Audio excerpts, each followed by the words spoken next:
Çinli şirket Temu ile ilgili yayımlanan siber güvenlik raporları ve kamuya açık dava kayıtları, internette gördüğümüz o ucuzluk ekonomisinin arkasında farklı bir tartışmayı gündeme taşıdı. Her siparişinizin aslında dijital ayak izinizin takas bedeli olabileceği gerçeğiyle yüzleşme vakti. Perdenin arkası. Her şey sosyal medyayı bir anda saran o devasa reklam kampanyalarıyla başladı. Bedava ürünler, inanılmaz indirimler, saat başı yenilenen oyunlaştırma taktikleri ve sürekli dönen hediye çarkları.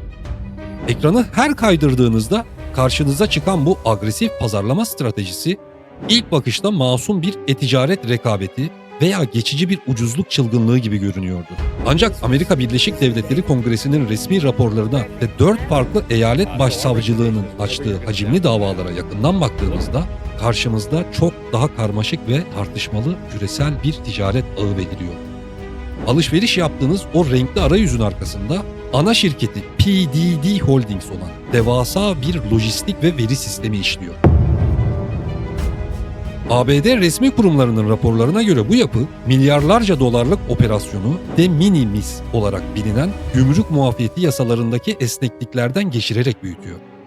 De minimis kuralı aslen bireylerin yurt dışından aldıkları küçük hediyelik eşyaları ağır gümrük bürokrasisinden muaf tutmak için tasarlanmıştı. Ancak dava dosyasındaki iddialara göre şirket bu yasal istisnayı devasa bir tedarik zinciri stratejisine dönüştürdü. Günde milyonlarca küçük paketin fiyat limiti altında kaldığı için standart ağır gümrük denetimlerden ve ek vergilerden takılmadan geçmesi, geleneksel vergilendirme sistemleri üzerinde ciddi tartışmalar oluşturmuş durumda.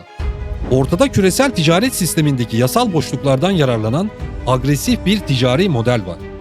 Yerel üreticiler ve rakipler bu modelin yarattığı rekabet baskısıyla boğuşurken asıl fırtına bambaşka bir cephede kopuyor.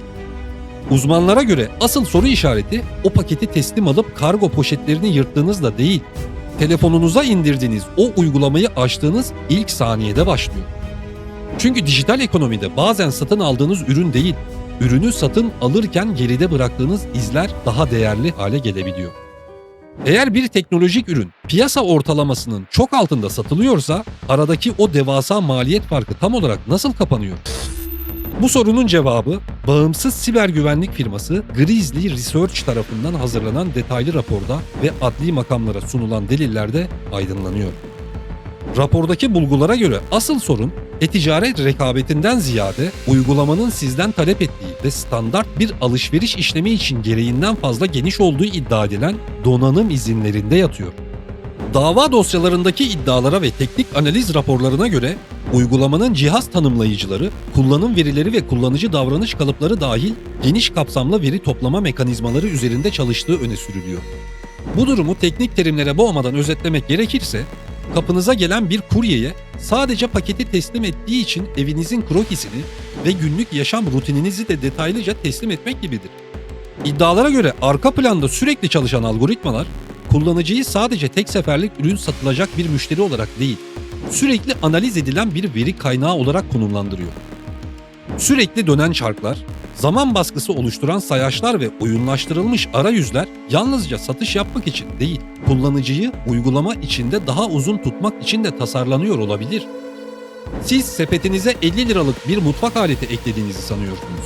Oysa arka planda davranışsal verilerinizin büyük veri sistemleri içerisinde ekonomik değere dönüşüp farklı coğrafyalardaki devasa sunuculara doğru yola çıkma ihtimali masaya yatırılıyor. Veri analistlerine göre küresel pazarda rafine edilmiş tüketici davranış verisi satılan o ucuz plastik üründen çok daha değerli ve kazançlı bir emtia. Çünkü modern dijital reklamcılık yalnızca ne satın aldığınızla değil, neye baktığınızla, ne kadar durduğunuzla ve hangi davranışları tekrar ettiğinizle ilgileniyor. 4 eyalet başsavcısını aynı anda harekete geçiren ve konuyu tüketici ile veri güvenliği tartışmalarının merkezine taşıyan soruşturmalarda dikkat çeken en önemli detay ise arka planda çalıştığı iddia edilen yazılım mimarisi oldu. Arkansas Başsavcısı Tim Griffin'in açtığı resmi davanın tutanaklarında kurduğu şu cümle iddiaların ciddiyetini ve hukuki boyutunu özetliyor. Bu şirket sıradan bir çevrim içi pazar yeri değil, çevrim içi mal satan bir veri hırsızlığı işletmesi. İşlevsel olarak kötü amaçlı bir yazılım ve casus yazılım. Bu sert iddiaların teknik dayanakları ise Arizona Başsavcılığının yürüttüğü geniş çaplı soruşturmalarda yer buluyor. Dava dosyalarında uygulamanın güvenlik denetimlerini aşmaya yönelik özel yazılım mekanizmaları ve arka planda çalışan bazı teknik sistemler kullandığı iddiaları yer alıyor.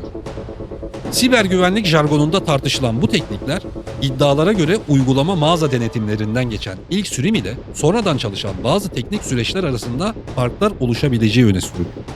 Yani iddialar doğruysa, uygulama telefonunuza kurulduktan sonra arka planda bambaşka süreçler işletebilme kapasitesine sahip olabiliyor. Bu iddiaların küresel piyasalardaki yansıması ise çok sert oldu. Grizzly Research raporunun uluslararası basında yankı bulduğu o dönemde ana şirket hisseleri ciddi bir değer kaybı yaşayarak yatırımcılarını sarsıntıya uğrattı. Şirketin başındaki hukuki dertler bununla da sınırlı kalmadı. Eylül 2025'te şirket veri hırsızlığı iddiaları nedeniyle değil, satıcı raporlama yükümlülükleri ve tüketici koruma düzenlemeleri kapsamındaki iddialarla bağlantılı bir süreçte $2 milyon uzlaşmayı kabul etti. Tüm bu ağır tablonun, açılan peş peşe davaların ve siber güvenlik raporlarının karşısında şirketin resmi savunması oldukça net ve tavizsizdi. Kurum yetkilileri tüm bu suçlamaları kesin bir dille reddediyor. Kullanıcı verilerinin küresel endüstri standartlarına tam uygun şekilde üst düzey şifreleme ile korunduğunu ve uygulamanın e-ticaret sınırlarını aşan herhangi bir izinsiz veri toplama faaliyeti yürütmediğini ısrarla belirtiyor. Bugün tartışmanın merkezinde yer alan temel soru şu: dijital çağın yeni petrolü veri ise kullanıcılar bu ekonomide gerçekten müşteri mi yoksa ürünün bir parçası mı? Peki bu devasa ve karmaşık, yoğun veri ekonomisinde hem ekonomik alışveriş yapıp hem de dijital iz bırakmadan hareket etmenin kesin bir yolu var mı? Siber güvenlik otoriteleri hangi küresel e-ticaret platformunu kullanırsanız kullanın, asla ana maaş hesabınızı veya yüksek limitli kredi kartınızı sisteme doğrudan kaydetmemenizi, bunun yerine sanal kartlar kullanmanızı tavsiye ediyor. Ayrıca uygulamanın arka plan çalışmasını cihaz ayarlarından tamamen engellemek, konum ve pano erişimi gibi gereksiz donanım izinlerini kapatmak alınabilecek en hızlı ilk önlemler arasında yer alıyor. Hatta bazı siber güvenlik uzmanları dava dosyalarında bahsi geçen bu tarz arka plan iddialarından tamamen korunmak için alışverişlerde uygulama yerine bilgisayar tarayıcısını tercih etmeyi öneriyor. Ancak asıl mesele teknolojik önlemlerin ötesinde tüketicinin topyekün zihniyet değişiminde yatıyor. Dijital çağın hiçbir zaman değişmeyecek olan o acımasız altın kuralı şudur: bir ürün piyasa gerçeklerinden kopacak kadar ucuz görünüyorsa asıl satılan ürün her zaman sizsinizdir. Bugün o cazip indirimli üründen cebinizde kalan birkaç yüz lira, yarın uzun vadede oluşabilecek dijital profilinizin veya ifşa olan davranışsal verilerinizin bedelini karşılayabilir mi? 4 eyalette açılan davalar, yetkili kurumların hazırladığı siber analiz raporları ve bu platformların ulaştığı devasa pazar payları, veri ekonomisinin günlük hayatın en görünmez noktalarına kadar ulaştığını gösteriyor. Bu gece uyumak için yatağa yattığında başucundaki telefonuna bir bak.